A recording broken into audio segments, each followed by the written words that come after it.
Haleluya. Saudara senang siang ini ada di sini? Amin. Ya, saya juga senang bisa kembali ada beribadah dengan Bapak Ibu. Ya, satu kesukaan ketika kita orang-orang percaya, anak-anak Tuhan bisa selalu berkumpul di dalam hadirat Tuhan, berkumpul dalam kasih Tuhan, kita mengasihi Tuhan dan kita juga bisa mengasihi satu dengan yang lain. Ya, bulan ini kita sama-sama akan belajar tentang satu hal yang penting, bahkan mungkin sangat penting buat kita saudaraku di zaman akhir ini, yaitu tentang contentment. Jadi hari ini kita akan belajar growing in contentment atau bertumbuh dalam rasa cukup, bertumbuh dalam rasa puas. Kenapa saudaraku hal ini begitu penting untuk kita belajar terus dan kita bersama-sama saling mengingatkan untuk kita terus bertumbuh di dalam rasa cukup dan rasa puas ini saudaraku. Karena kita sudah berada di zaman akhir dari akhir zaman.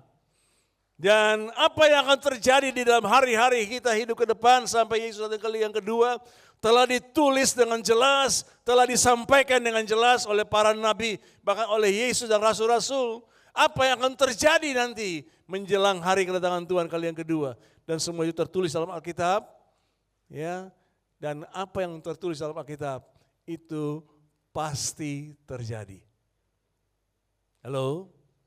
Ya, semua firman Tuhan, ya dan amin, pasti terjadi.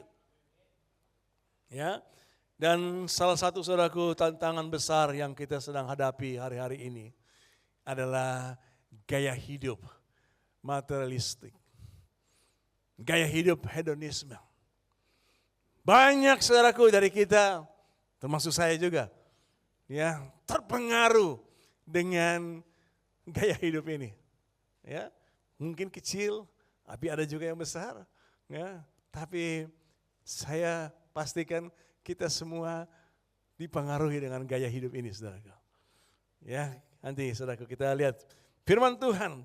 Oleh sebab itu, apa yang kita harus bersama-sama, saudaraku, lakukan seperti apa yang Tuhan mau.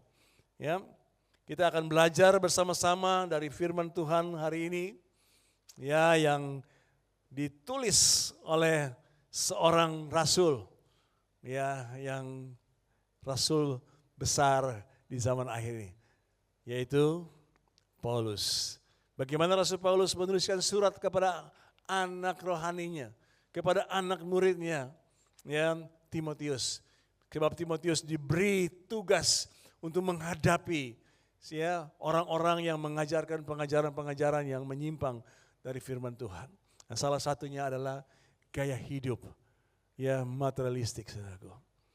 Ya, kita lihat dalam 1 Timotius pasal yang ke-6.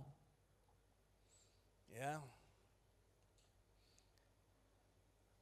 Kita akan lihat ayat yang ke-6 mulai. Ya, karena ayat sebelumnya itu bagaimana Paulus menuliskan bahwa ada orang-orang di zaman akhir ini yang beribadah karena tujuannya untuk dia mendapat untung buat dirinya sendiri. Ya, sering orang berkata, ikut Tuhan, kamu pasti diberkati. Amin. Benar? Benar, tapi itu baru separuh, saudara. Saudara diberkati untuk apa? Dan banyak orang berpikir kalau dengan kata diberkati, pikirannya itu duit. Fulus. Yang kebayang itu uang. Atau yang kebayang itu harta, saudaraku. Padahal, coba saudara, boleh tarik nafas? Itu berkat? Berkat. Saudara bisa duduk di sini, itu berkat. Ya. Jangan lupa saudaraku. Jadi kalau dengar Tuhan memberkati saudara, wow, amin, itu karena berkatnya itu luar biasa. Enggak bisa dinilai dengan apapun juga, saudara. Haleluya. Ya. Kita lihat ayat yang ke-6. Sama-sama kita baca 2, 3. Memang ibadah itu kalau disertai rasa cukup, memberi keuntungan besar. Saudaraku, ibadah yang disertai dengan rasa cukup, itu memberi atau menghasilkan, mendatangkan keuntungan besar buat kita. Nanti kita lihat sebentar ya apa yang dimaksudkan dengan ibadah, rasa cukup dan keuntungan besar. Nah di dalam ayat ini di dalam bahasa Inggrisnya, King James Version-nya, but godliness with contentment is great gain. Ya, kalau tadi dalam bahasa Indonesia ibadah, dalam bahasa Inggrisnya godliness. Karena apa, saudaraku? Kata ibadah di bahasa Indonesia itu hanya satu. Tetapi dalam bahasa Yunani ada banyak kata yang kemudian diterjemahkan ibadah. Nah, ibadah di sini juga punya kata yang berbeda, ya. Ada proskuneo itu kita menyembah Tuhan, kita beribadah menyembah Tuhan, ya. Saudaraku itu enggak ibadah. Tapi ibadah yang di sini dituliskan adalah ini saudaraku. Eusebia. Eusebia itu adalah ibadah yang dimaksud adalah kesalehan hidup kita. Bagaimana kita hidup menghormati Tuhan. Bagaimana kita hidup mengandalkan Tuhan. Bagaimana saudaraku kita itu mentaati Tuhan. Takut akan Tuhan. Dan punya hubungan yang benar dengan Tuhan. Saudaraku, kalau ibadah yang demikian yang kita punyai. Dan dengan rasa cukup. Saudaraku akan mendatangkan keuntungan besar buat kita. Tentunya keuntungan bukan hanya yang jasmani. Tetapi terlebih yang rohani saudaraku. Ya. Jadi ibadah adalah saudaraku di sini adalah kesalehan, kehidupan salehnya kita. Ya. Jadi saudara luar biasa. Bukan hanya seperti hari Minggu kita ada di sini atau nanti hari Rabu atau hari Kamis kita ada di Komsel, itu ibadah. Itu bagian dari Eusebia saudaraku. Ya, tapi ibadah di sini adalah seluruh hidup kita setiap hari. Di rumah, di kantor, dalam bisnis, dalam perjalanan. Saudaraku, itulah Eusebia, ya, ibadah yang mendatangkan keuntungan besar. Lalu rasa cukup, ya. Apa ya, saudaraku yang dimaksudkan rasa cukup di sini? Dalam bahasa Yunaninya adalah autarkeia. Ya, maaf saya pakai bahasa Yunani, saya hanya kutip-kutip. Tapi kalau Bapak Ibu mau belajar nanti bahasa Yunani yang lebih dalam, lebih benar, belajar dengan Pak Tommy. Ya. Beliau sebentar lagi jadi dosen. Ya. Autarkeia itu artinya saudaraku, ya kepuasan batin kita, kepuasan di dalam hati kita karena Tuhan. Bukan karena harta benda. Rasa cukup di sini adalah karena Tuhanlah sumber kepuasan kita. Saudaraku. Seperti Daud bermazmur. Karena pengalaman dia sebagai seorang gembala, dia menggembalakan 2-3 ekor kambing, ya, domba. Saudaraku, bagaimana dia menjaga domba-dombanya, saudaraku, untuk mereka bisa tetap makan ya rumput hijau, rumput yang segar, mau mulai meminum air yang jernih dan sebagainya, saudaraku. Lalu Daud hubungannya dengan Tuhan begitu intim, begitu dekat. Sehingga dia menggambarkan Tuhan itu adalah gembalaku. Tuhan adalah gembalaku. Takkan kekurangan aku. Tuhan adalah gembalaku. Takkan kekurangan aku. Ia membaringkan aku di padang yang berumput hijau. Ia membaringku ke air yang tenang Dia menyegarkan jiwaku. Dia menuntunku di jalan yang benar, oleh karena namanya. Sekalipun aku berjalan dalam lembah kekelaman,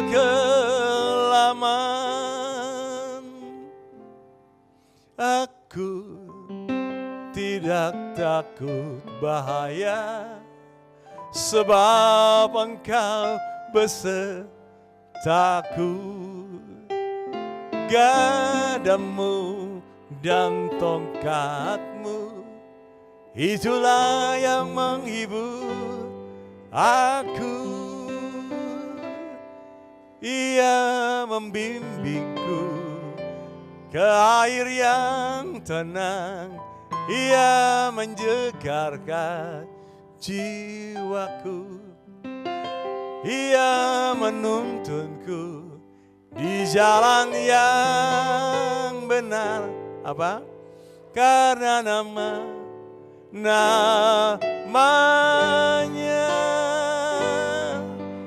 Oke, saudara, ya, saya senang kalau kita bisa bernyanyi bersama-sama. Tapi kita dibatasi oleh waktu, saudara. Ya, saudara coba bayangin itu ya. Tuhan, wah, itu sebabnya dia berkata, Tuhanlah gembalaku, maka aku takkan kekurangan. Bagi Daud, semua yang dia butuhkan ada di dalam Tuhan. Jadi kalau memiliki Tuhan, pasti memiliki segalanya. Amin. Firman Tuhan berkata, segala isi dunia ini adalah milik Tuhan. Saudaraku. Jadi yang utama bagaimana kita punya kehidupan ibadah yang benar, kesalehan, takut akan Tuhan, menghormati Tuhan, mengandalkan Tuhan, dan terus punya hubungan yang intim dengan Tuhan. Kita takkan kekurangan apa yang baik.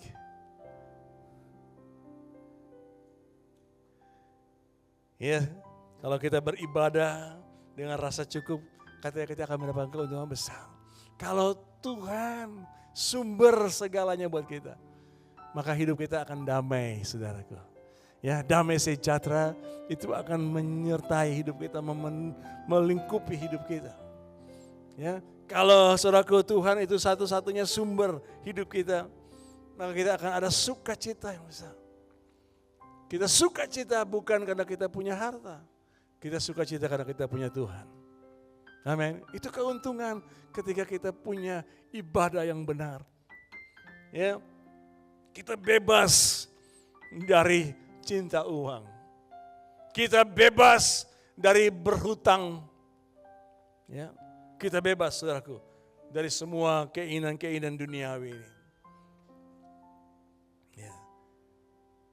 Kenapa, saudaraku? Selain karena kita sedang ada di dalam dunia yang sedang menuju kebinasaan ini, yang penuh dengan godaan dan cobaan. Di dalam materialistik ini, saudaraku. Ya. Paulus melanjutkan dalam ayatnya yang ke-7. Kenapa kita mesti, saudaraku, punya rasa cukup? Karena ini. Sebab kita tidak membawa sesuatu apa ke dalam dunia. Dan kita pun tidak dapat membawa apa-apa keluar. Artinya waktu kita lahir, kita nggak bawa apa-apa.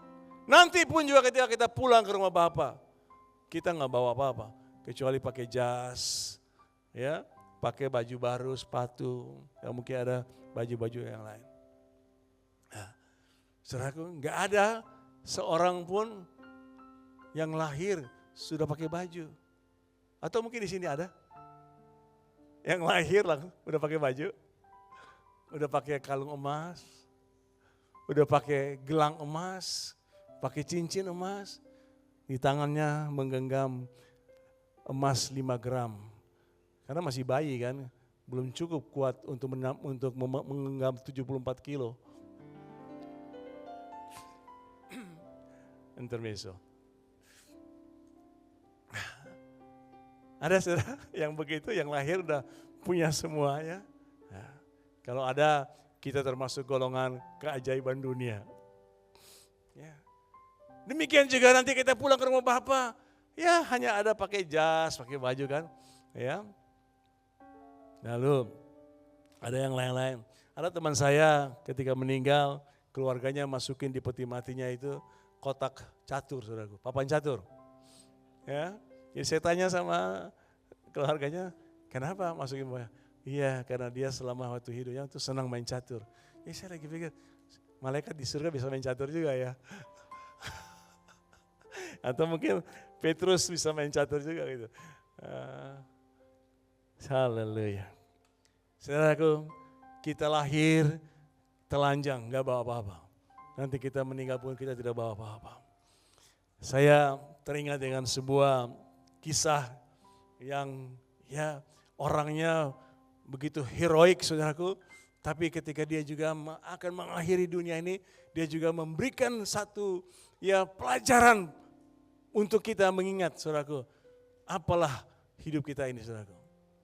Saudara dengar, pernah baca Alexander Agung? Ya, bagaimana dia seorang muda yang semasa mudanya, umurnya nggak sampai 35, mungkin 32 atau 33 dia udah meninggal. Tapi masa mudanya itu dia sudah boleh, saudaraku, yang menaklukkan banyak suku bangsa, banyak negara dia taklukkan. Ya, dia dari Makedonia, dari Yunani, saudaraku. Tapi dia sudah bisa menguasai sampai ke India. Ya. Lalu kemudian satu hari dia kena penyakit, dia sakit, saudaraku, dan sudah hampir meninggal. Dia meminta 3 permintaan. Nah, saya menuliskan ini sebab ini sangat inspirasi buat saya. Ya, 3 permintaan yang Alexander Agung minta. Ya, dikatakan begini, nanti kalau dia meninggal, dia minta supaya tabibnya, dokter yang merawat dia, yang membawa atau memikul peti matinya. Kenapa? Ini untuk menunjukkan bahwa kekuasaan manusia itu ada batasnya. Kemampuan manusia itu ada batasnya. Maaf, dokter pun nggak bisa menyambung hidup orang. Hanya Tuhan. Mati hidup ada di tangan Tuhan. Amin.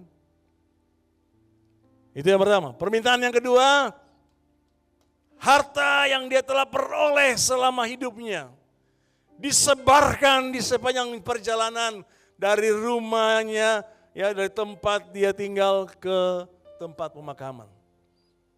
Apa maksudnya, saudaraku, bahwa semua kekayaan, semua harta yang kita miliki ini, nanti pada waktu kita dipanggil Bapa di rumah, itu semua tertinggal.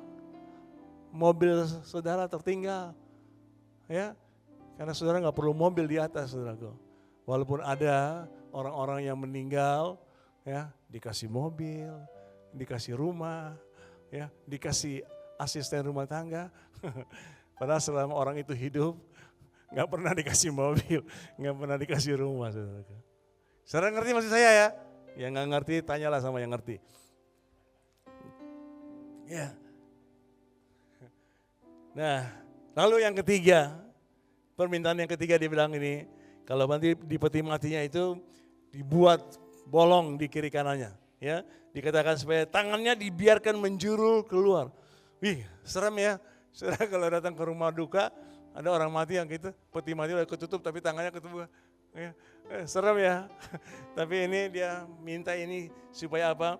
Menunjukkan bahwa kita masuk datang kosong, kita juga pulang kosong.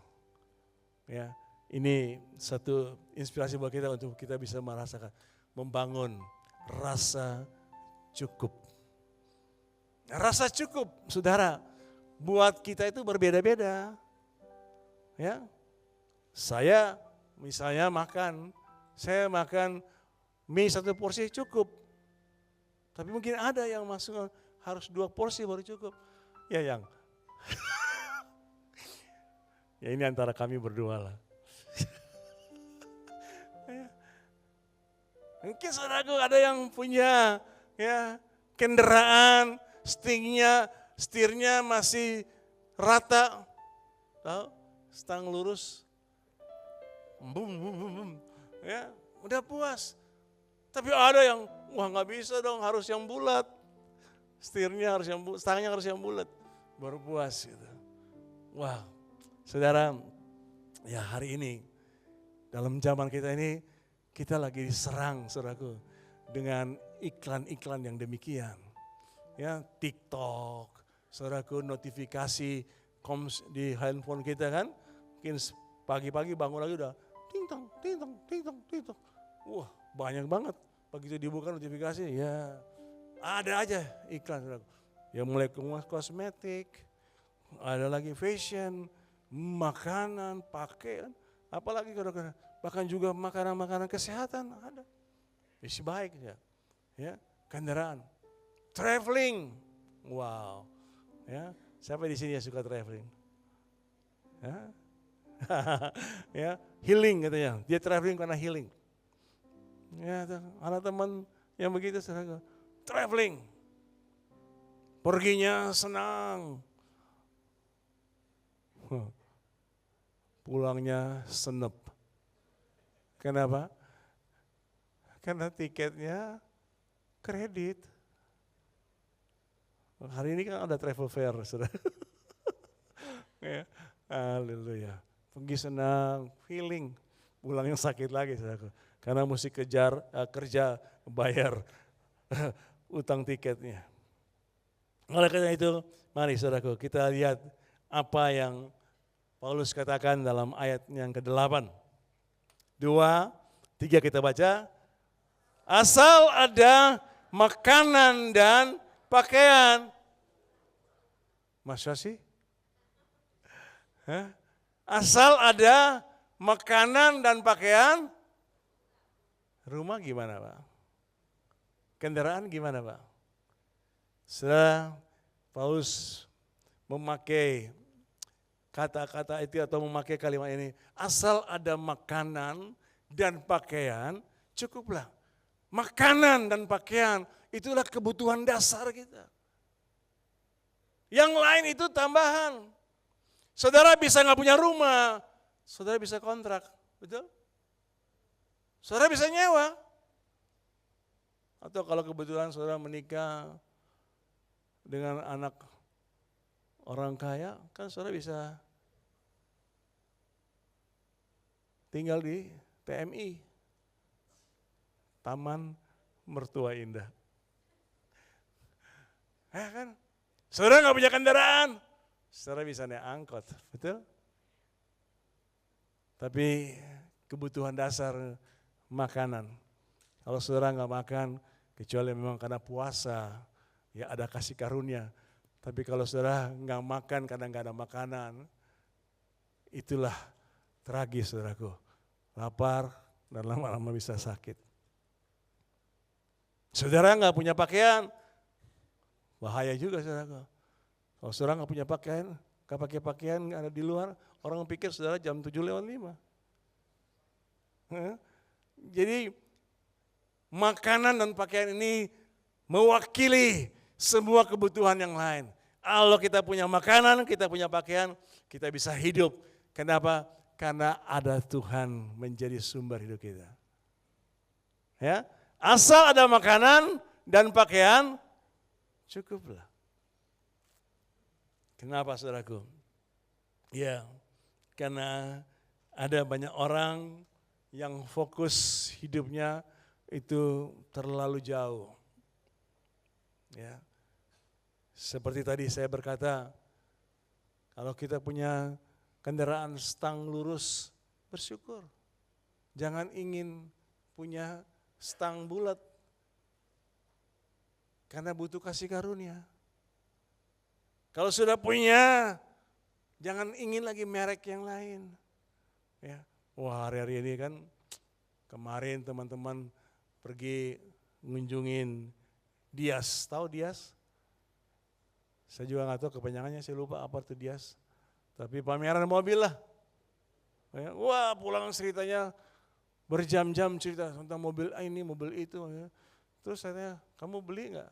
Enggak. Ya cuma ngelihat aja, senang lihat. Ya.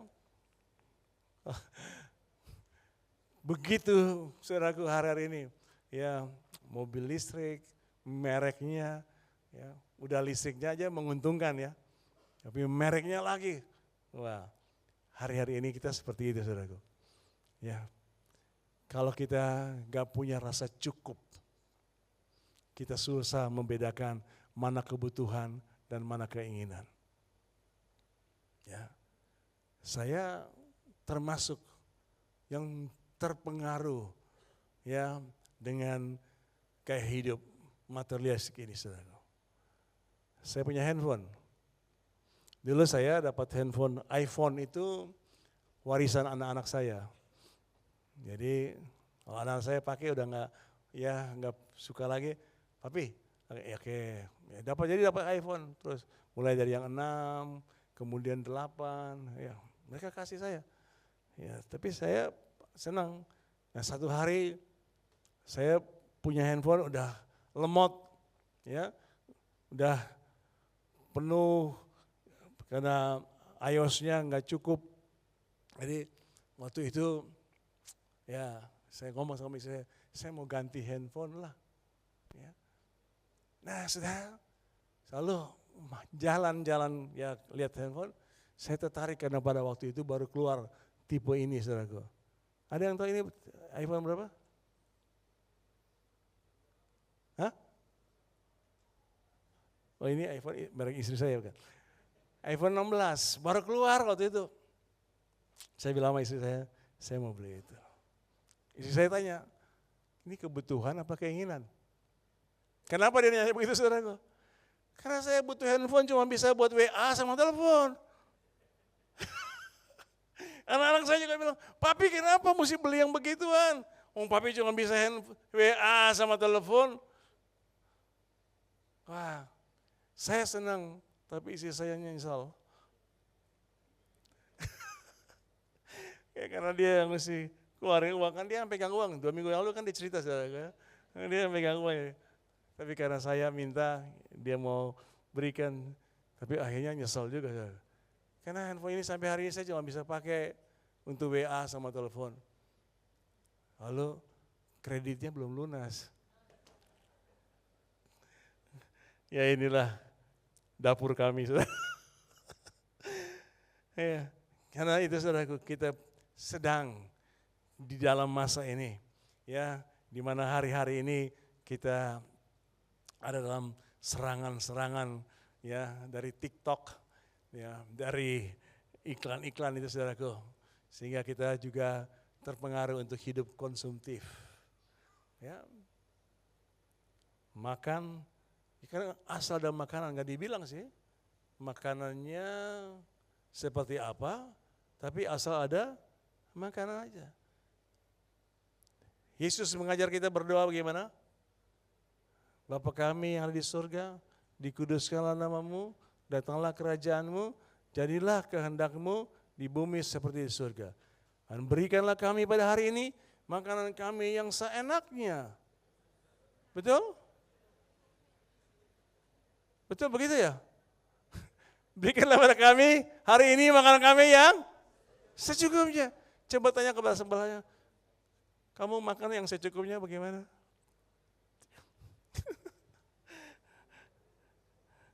Ya karena rasa cukup itu relatif juga saudaraku.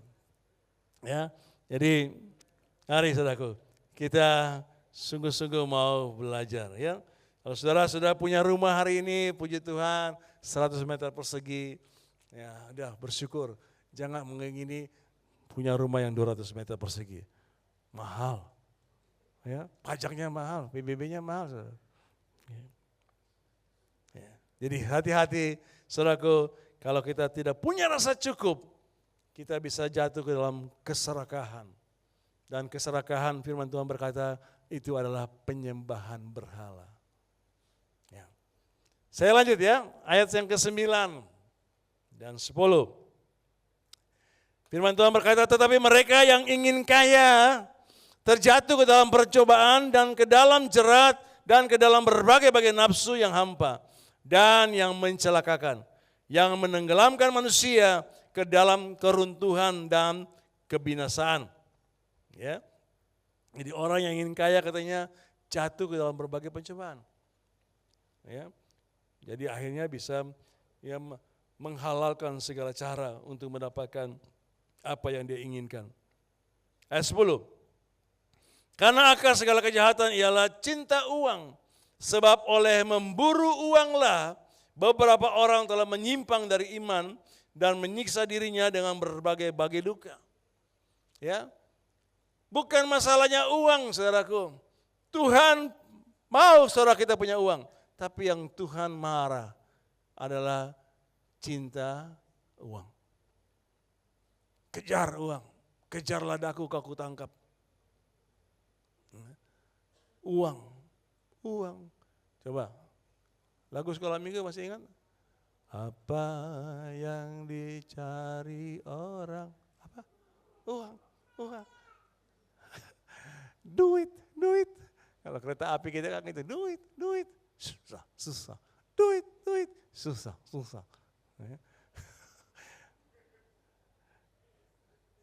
Katanya uang itu gampang, tapi carinya susah. Tapi firman Tuhan berkata di sini, janganlah kita mencintai uang, saudaraku. Mengejar kekayaan, mengejar uang. Itu akan membuat kita jatuh dalam berbagai-bagai pencobaan, bahkan banyak ya berbagai duka sengsara, saudaraku. Saya cerita singkat.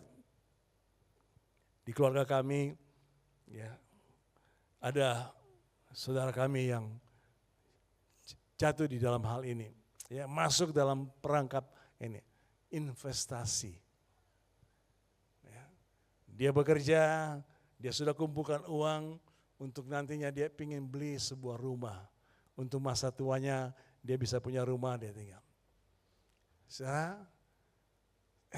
Satu hari dia entah ditelepon oleh seseorang atau dia bertemu dengan seseorang menawarkan investasi.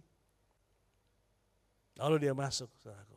Dia mulai masuk dengan, ya kalau lebih itu 100 juta kalau saya nggak salah ya. Masuk, berapa hari kemudian dia ditelepon. Pak, Bapak punya investasi ini udah meningkat nih, bunga Bapak dapat. Jadi Bapak udah dapat 110 kalau saya nggak salah. Oh ya, kirim dong ke rekeningnya dia. Minta, ya kamu kirim aja ke rekeningnya. Oh, Bapak mesti bayar pajaknya dulu. Baru kami bisa kirim. Wah, karena senang saudaraku ada hasilnya, dia bayar pajak. Ya, berapa juta itu saya lupa. Dia mesti bayar pajak. 2 hari, 3 hari nggak ada suara. Hari yang berikut ditelepon lagi. Bapak, investasinya berhasil nih, nambah uangnya.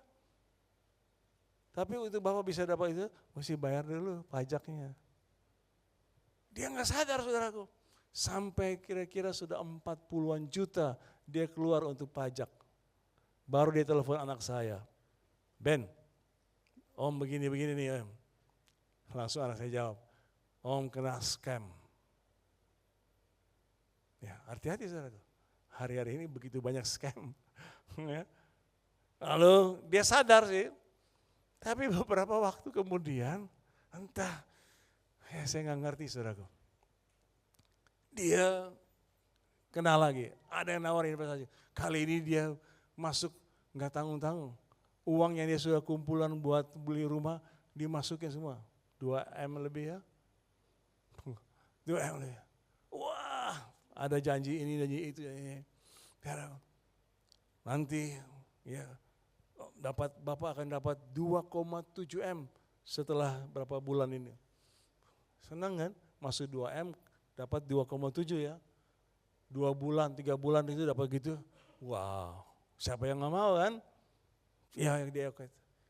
Tapi setelah tunggu, nggak ada berita. Ditelepon ke orang yang menghubungi dia, orangnya menjawab, oh iya Pak, dalam 2-3 hari ini Bapak akan ditransfer. Ya 2,7. Terus ditunggu nggak ditransfer, 2-3 hari kemudian nggak ditransfer, ditelepon lagi. Ya. Nah inilah yang membuat saudara kami kejebak. Karena selalu ketika ditelepon, dijawab dari sana, Shalom. Saudara ngerti maksudnya? Udah kata Shalom, wah pasti ini orang baik gitu ya. Belum tentu saudara. Ya. Jadi Shalom. Terus cerita, nanti Bapak dapat ya 2 hari lagi tapi Bapak mesti bayar dulu pajak 25%. Jadi kurang lebih 600 juta. Dibantu sama kakaknya. Telepon, Pak, adik saya ini udah habis, bahkan 2 mobil udah dijual. Dia nggak punya apa-apa lagi. Jadi kalau memang harus potong 600, harus pajak 600, potong aja dari 2,7 itu. Oh nggak bisa Bu, harus bayar dulu. Inilah ya penipuan dengan shalom. Ya. Saudaraku, ya singkat ceritanya udah habis semuanya. Ya hari ini saya nggak tahu perasaan dia seperti apa, tapi kita bisa menduga saudaraku. Karena apa yang dia sudah simpan bertahun-tahun, dia kerja keras, semuanya hilang dalam sekejap. Ya itu karena ada rasa tidak puas, pingin dapat besar, pingin dapat lebih banyak saudaraku. Ya, karena itu biar saudaraku kita belajar untuk punya rasa cukup.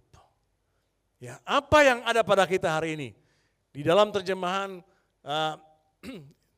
English Today dikatakan, saudaraku, puas dengan apa yang kita miliki hari ini. Ya, rasa cukup, ibadah yang disertai dengan rasa cukup, itu memberi keuntungan besar. Itu diterjemahkan, puas dengan apa yang kita miliki hari ini. Ya, apa yang saudara punya hari ini, ya itu semua juga dari Tuhan. Ya, biarlah saudara juga bersyukur, puas, ya itu. Rasa cukup bukan berarti kita nggak perlu kerja keras atau kita nggak boleh kerja keras, boleh. Tapi ada tujuannya apa?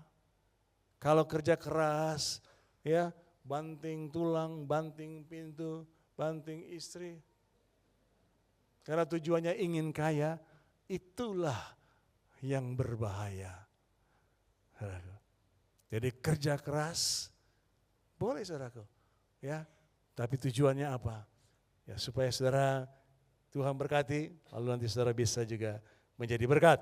Nah, beberapa langkah praktis, ya saya cepat untuk kita boleh memiliki rasa cukup ini. Yang pertama, tetap jadikan Tuhan sebagai sumber kehidupan kita. Ya, yang lain-lain itu bukan sumber, hanya Tuhanlah satu-satunya sumber kita. Amin. Oh. Deposito saudara bukan sumber, Tuhanlah sumber. Belajar mengucap syukur setiap hari untuk apa yang sudah kita miliki. Ya, kita bersyukur atas pemeliharaan Tuhan supaya kita bisa punya sikap yang benar di dalam kita, saudaraku, memandang harta supaya kita bisa bersyukur. Tuhan, terima kasih untuk apa yang Engkau berikan padaku. Kenapa saudaraku kita boleh bersyukur? Karena Yesus berkata, Bapamu di surga sudah tahu apa yang kamu perlukan sebelum kamu berdoa, sebelum kamu minta. Jadi bersyukur ya dengan apa yang kita punya. Bersyukur untuk terima kasih Tuhan untuk motor ini, terima kasih Tuhan buat mobil ini. Apapun yang kita punya kita bersyukur. Kalau ini kita mesti disiplin saudaraku untuk terus membedakan mana kebutuhan dan mana keinginan. Mendisiplinkan diri kita sendiri saudaraku. Ya. Lalu yang berikut, jaga hatimu. Jangan sampai ada cinta uang ya atau kesukaan akan material-material dalam hidup ini supaya hati kita punya rasa cukup. 5. Percaya pada pemeliharaan Allah. Ya, karena kepuasan sejati itu bukan karena punya harta, tapi kita punya kepuasan sejati karena kita punya Tuhan. Amin. Ya. 6. Belajar memberi dengan sukacita. Amsal 11:24 berkata, ada orang yang menyebar harta tapi bertambah kaya.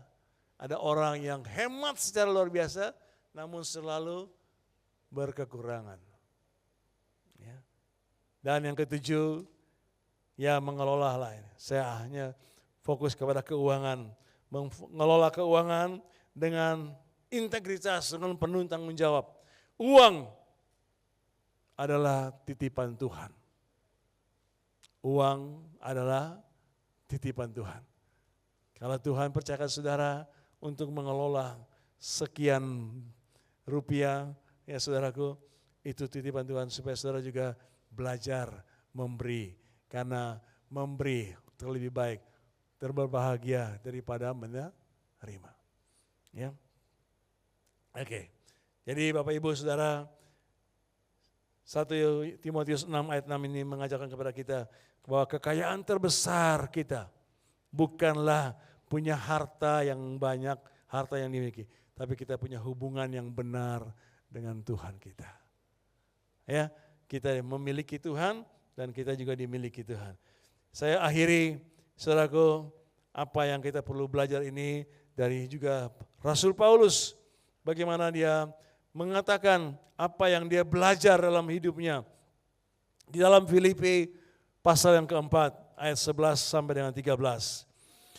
Kukatakan ini bukanlah karena kekurangan, sebab aku telah belajar mencukupkan diri dalam segala keadaan. Aku tahu apa itu kekurangan dan aku tahu apa itu kelimpahan. Dalam segala hal dan dalam segala perkara tidak ada sesuatu yang merupakan rahasia bagiku. Baik dalam hal kenyang maupun dalam hal kelaparan. Baik dalam hal kelimpahan maupun dalam hal kekurangan. Ya, Paulus mengalami baik keadaan kenyang maupun keadaan lapar, dalam keadaan senang maupun keadaan tidak senang. Saudaraku, sebab apa? Dia bersyukur karena ayat yang ke-13 sama-sama kita baca. 2, 3.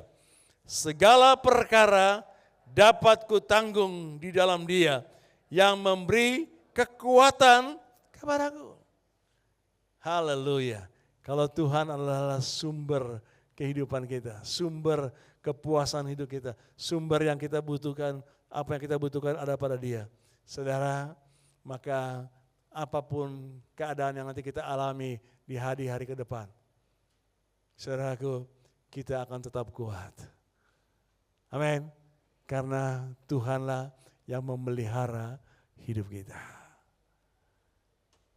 Tuhan Yesus memberkati kita semua. Haleluya. Mari kita tundukkan kepala sejenak, saudaraku. Kita berdoa apa yang hari ini, saudaraku, Tuhan ingatkan kepada saudara. Ada hal-hal yang saudara mungkin engkau tidak sadari. Engkau sedang ada di dalam jebakan ya, gaya hidup materialistik, gaya hidup hedonis. Ya, Saudara Roh Kudus ingatkan saudara supaya saudara bisa dibebaskan ya keuntungan besar di dalam Tuhan, damai sejahtera, sukacita, kehidupan yang tenang dan tentram. Karena kepuasan sejati bukanlah berasal dari apa yang kita miliki, tetapi dari siapa yang kita miliki, yaitu Kristus.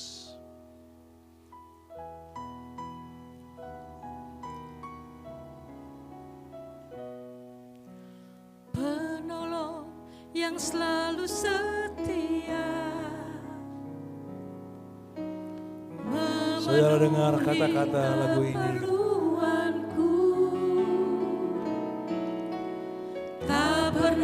Dia tidak pernah mengecewakan saudara.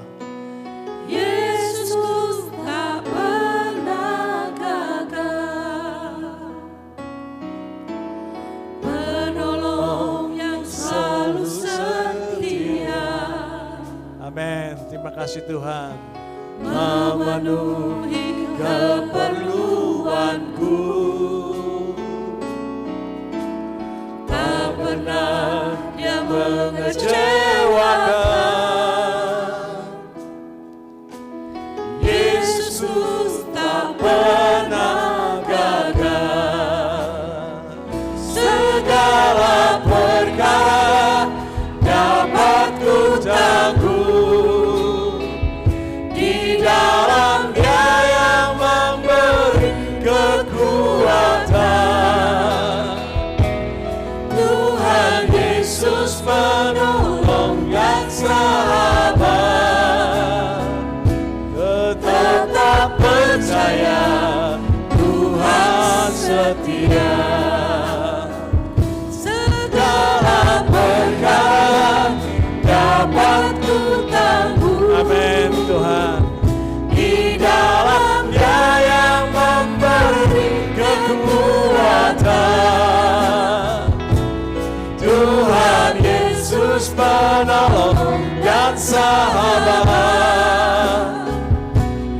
Tetap percaya Tuhan setia. Tetap percaya Tuhan setia. Ku tetap percaya. Tetap percaya Tuhan setia. Ya Bapa, inilah pengakuan iman kami.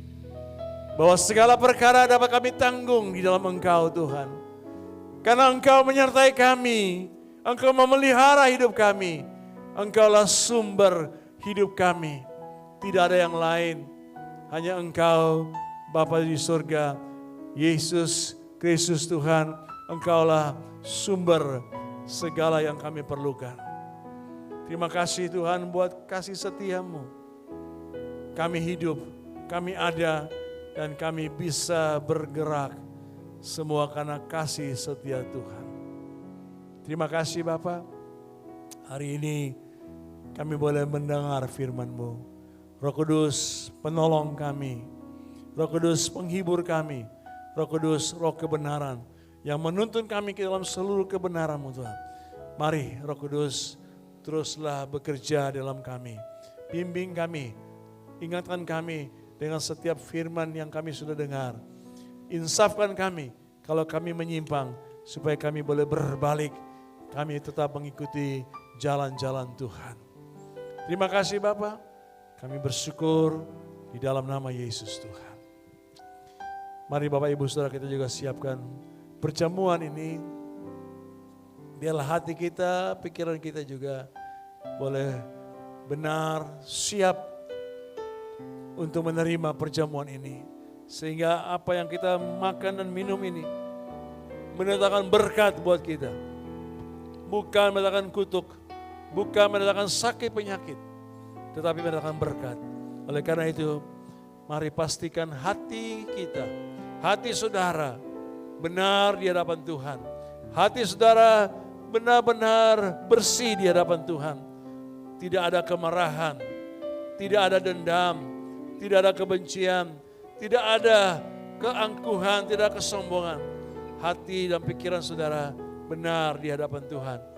Supaya berkat Tuhan boleh diberikan kepada saudara ketika saudara menerima perjamuan ini.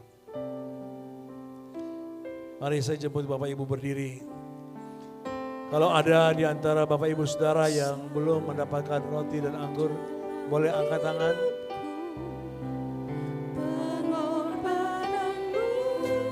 Sementara lagu ini nyanyikan, Bapak Ibu bisa membaca ayat yang tertulis di dalam hosti Bapak Ibu.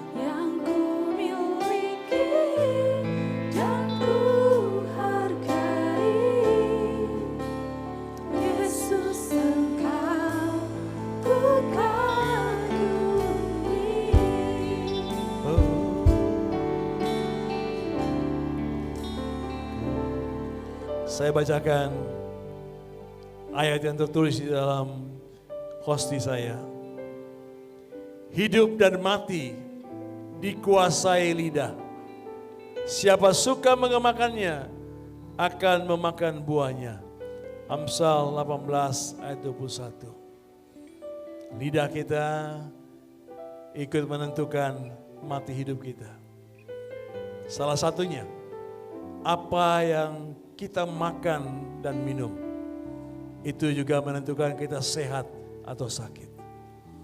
Jadi jagalah lidahmu, ya, biarlah makan yang cukup, makan yang sehat.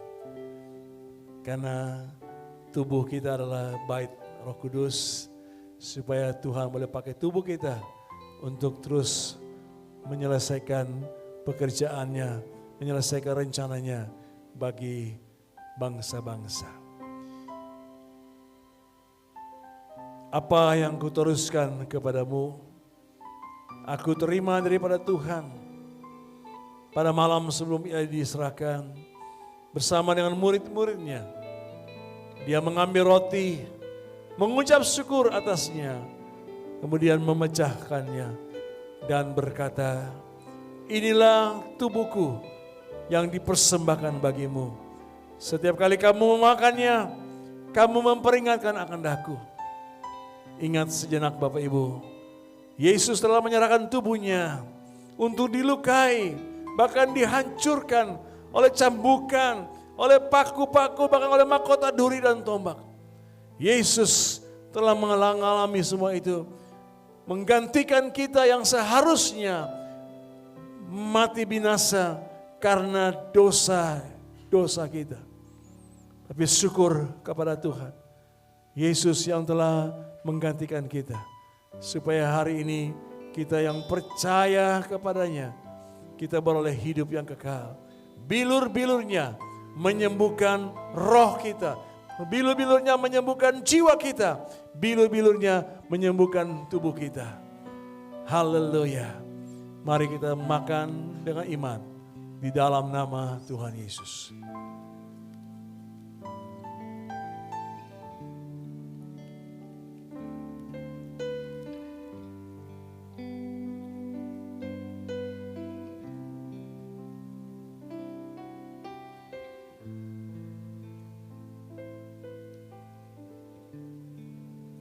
Kemudian Yesus mengambil cawan berisi anggur. Dan Yesus berkata, inilah cawan perjanjian baru yang dimeteraikan oleh darahku. Setiap kali kamu meminumnya, kamu memperingatkan akan daku. Hari ini kita ada, kita hidup, kita bisa beraktivitas. Bahkan hari-hari mendatang, minggu mendatang. Ini semua karena perjanjian yang Yesus telah buat dengan Bapa di surga. Kita yang tadinya harusnya mati karena dosa kita, tetapi Yesus telah mengambil alih itu semua. Dia mati bagi kita dan dia juga hidup buat kita.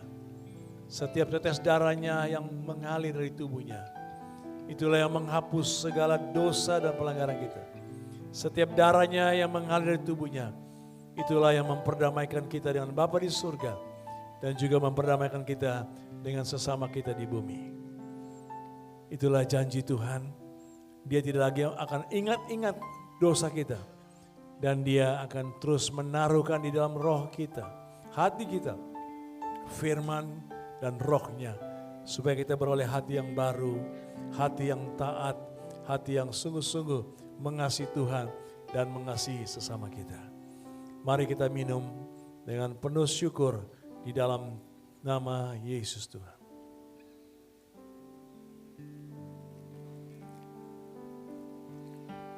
Karya terbesar dalam hidupku, pengorbananmu yang selamatkanku.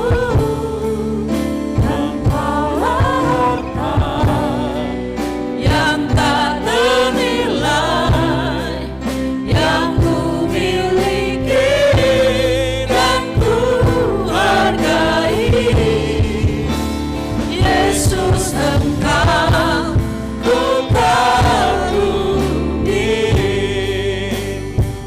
Yesus Engkau bukan bumi. Terima kasih Tuhan Yesus. Pengorbananmu sungguh mulia. Karena pengorbananmu kami beroleh hidup kekal, hidup selamanya. Terima kasih Tuhan memberkati umat-Mu Tuhan. Sepanjang minggu mendatang dalam seluruh aspek kehidupan mereka. Dalam keluarga, dalam pekerjaan, dalam bisnis, di dalam persekutuan di Komsel. Juga di dalam Tuhan rumah tangganya. Hubungan suami istri diberkati Tuhan, disempurnakan oleh kasih Bapa. Demikian juga hubungan orang tua dan anak kakak beradik. Hubungan kami satu dengan yang lain di dalam Engkau Tuhan. Terus bertumbuh seperti Kristus mengasihi kami. Terima kasih Bapa. Dalam nama Yesus Tuhan, Bapa berdoa memberkati umat-Mu. Haleluya. Amin.